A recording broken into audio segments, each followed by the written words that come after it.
Well, there are a lot of tools available these days, including things like brain tap, and that can help you get into a more meditative state.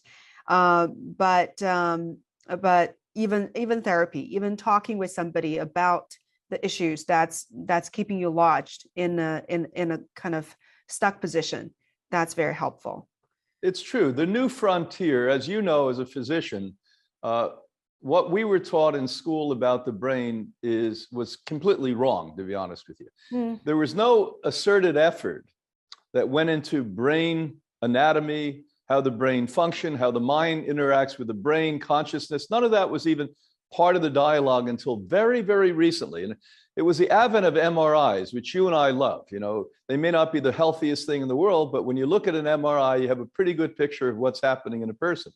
So the MRI started to look at the brain, and we've accrued such incredible information from all around the globe with physicians and researchers at universities and laboratories, so much so that we can now, as you pointed out, pick a wide variety of choices to liberate our fears, to liberate our sadness, to liberate our unresolved issues.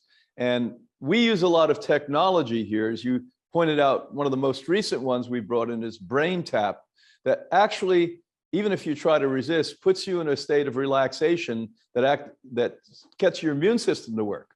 Mm-hmm. And that's what we all want. The second thing is that some of us need, and most of us need, let's be clear, that interreaction with the person who's blessed and gifted at what they do, who really has been with hundreds or thousands of people and pretty much know what words to say at certain times to trigger release in your body.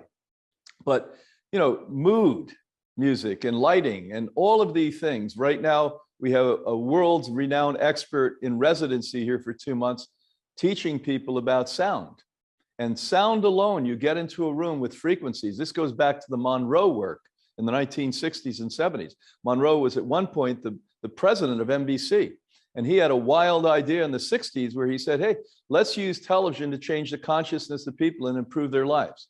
And they fired him because it was just way ahead of time. So he opened the Monroe Institute. You should study this sometime. It's brilliant. And he actually used frequencies for people to go back into their history. And what extraordinary work it was. It's funny, when I was here in the States, I didn't learn about it. When I was over in Europe in the 1970s, before becoming director, a center I helped to develop in Switzerland, Foundation Soleil, Foundation of the Sun, the director came in and taught us all about that.